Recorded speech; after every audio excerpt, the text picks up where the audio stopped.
I'm 100% sure that most of you, when you did computer science, you never would have dreamt that you were the first ones that would be eaten by your own software, right? But that's happening. We are being eaten by our own products. We are eaten by our own output. It's amazing, because I love self-application, right? The Y Combinator, recursion, but this is now happening to us in the real world. It's just fascinating, right? We are getting eaten by our own,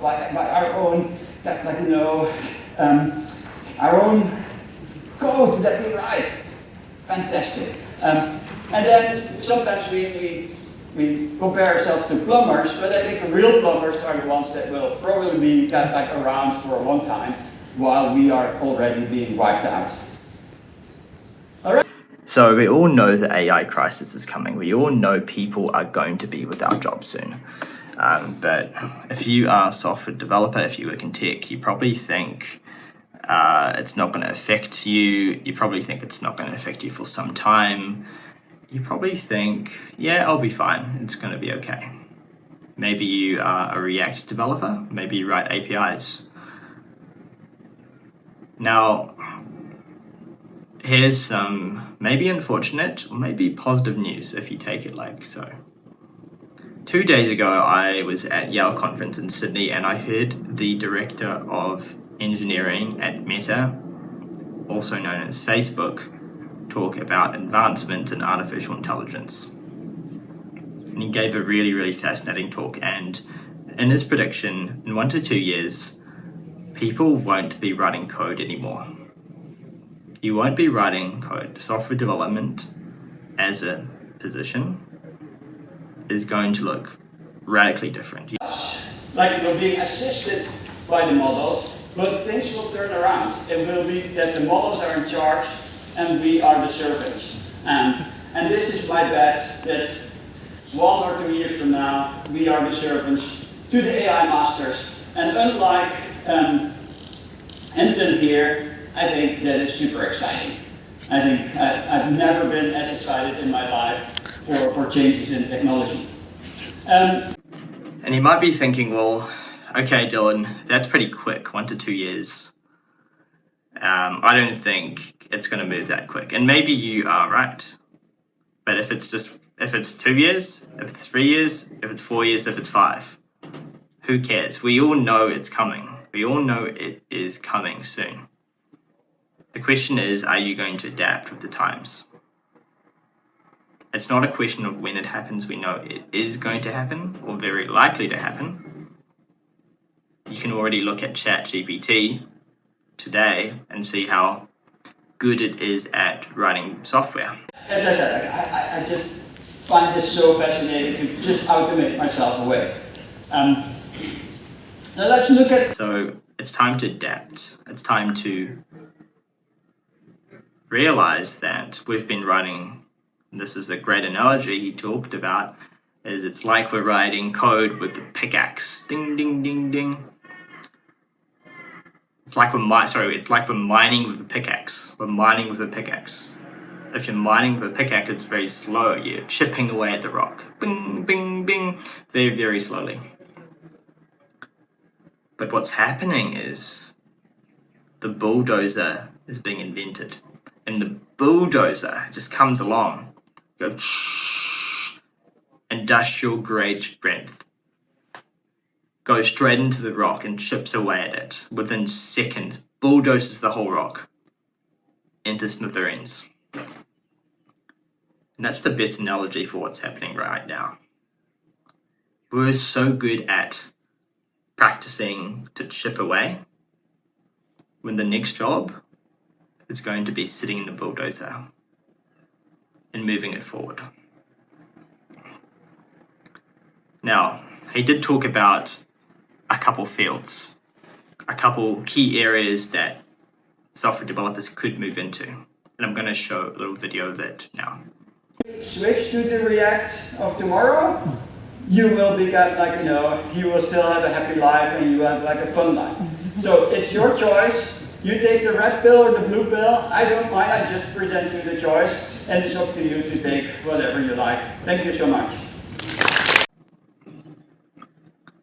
So he did show these fields.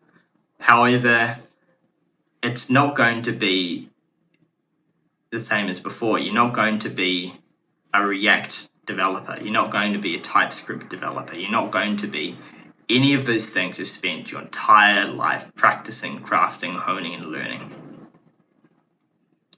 You might find this very scary, but I want to bring a spiritual perspective onto this. And I want to see this as an opportunity.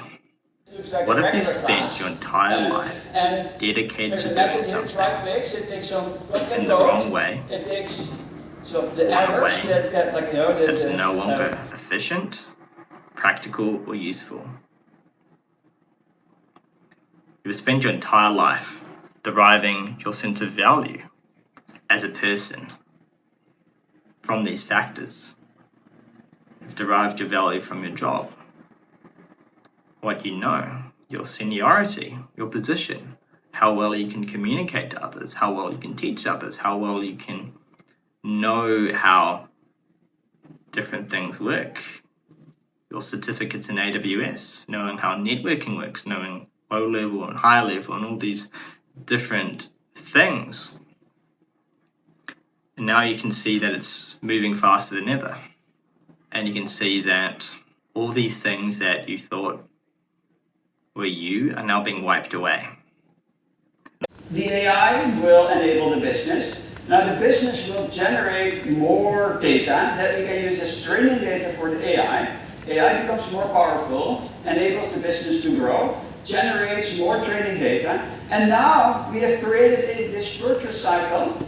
And the best thing is we have eliminated that ugly virtuous cycle on the side. And so that's my goal in life, really. It's not about it's all about side effects, right? I love side effects. So the whole reason I went into AI is for the side effect to eliminate Agile. All right, so I think this is going to leave a lot of people in a position where their sense of value, their sense of purpose in life is being confronted, if not eradicated. Because you've spent your entire life getting value and satisfaction from something external to you, thinking you are the job, thinking you are the person that is good at programming, and you've been very attached to that. When you lose it, you're going to lose your sense of identity. You're going to lose your sense of self. And so suffering is going to arise. You're going to suffer. But this is also an opportunity to shred away that need to get something from work, to be valuable, to learn to become valuable intrinsically as a person, beyond your work, beyond being a good software developer, beyond other people telling you that you are good or not good. I think so many of us get all our value from work. And part of this is because it is somebody else telling us, somebody else external telling us we are doing a good job. But this is a new opportunity. It's kind of like during COVID. During COVID, people thought, well, right before COVID, people thought remote working wasn't really possible. And COVID forced people to realize, well, there's no other way. There's no other way in that time. People had to adapt. Not only that, but it made people become a bit more conscious of the time they're spending commuting, realizing that life's not just about work, that you can spend time with family. It's important to spend time in hobbies and activities and enjoying yourself, doing things you're passionate about, using your time in better ways. And I think this AI crisis that is coming is actually an opportunity for people to start to shift into a different paradigm where you aren't getting your value from other people that are telling you what you should and shouldn't do, but rather realizing that you are the creator of your reality, and realizing that you can create your job, you can do things that you are passionate about. But you know what's going to happen with most normies. Most normies, even though they see this coming and anticipate this coming, what are they going to do about it? Nothing. And when it happens, what are they going to do about it? Victimize, complain. Victimize, complain. Oh, I was made redundant. Oh, I got downsized. And complain. Oh, this corporation did that. In other words, they're the captain going down with the ship because they're not steering their own ship. The captain is steering the ship for them, which is the company, the job, the work, the position, professionalism, society dictating what they must do for work and how to work and which job to work for. So I think two things can happen here. You're going to fit in the first category of people that are going to just be avoidant. You're not going to think about this. You're just going to just continue going on with your life until eventually the day will come when your position will be removed or your position will go away completely. Maybe you don't like it, but if you don't think about it, then I know that you will be lost. So you have to make a choice, a conscious choice, whether you take the red pill or the blue pill. Thank you. So you can fit in that first category. And that's, I would say, almost how society trains you to be, is in this victim mentality.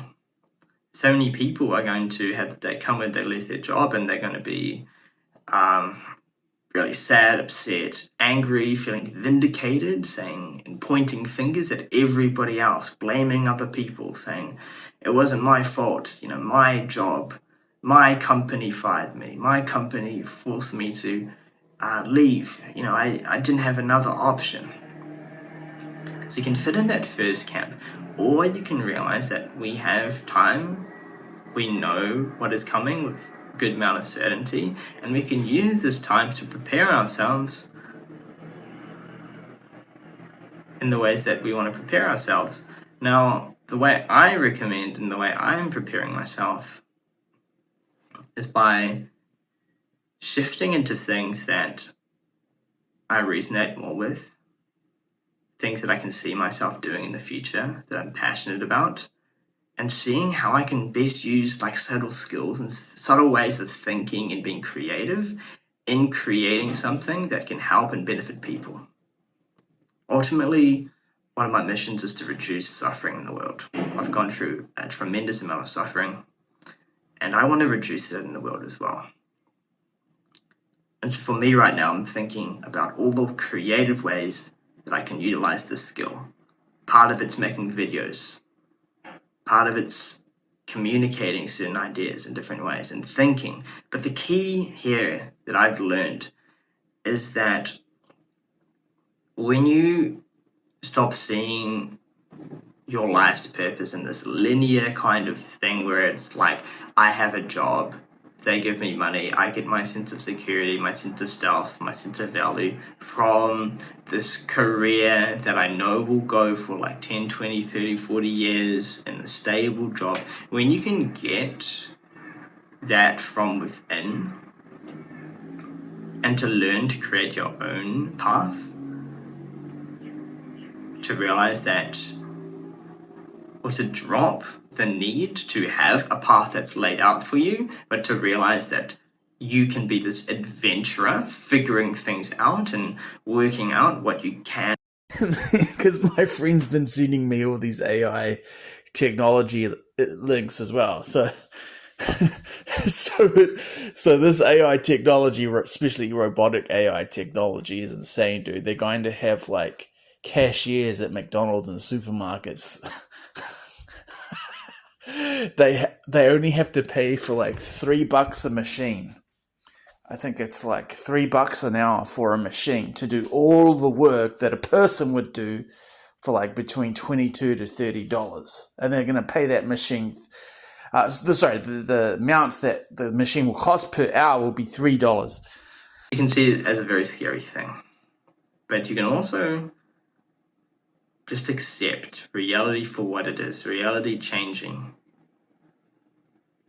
and let go of that ego that needs things to work out in your favor mentally.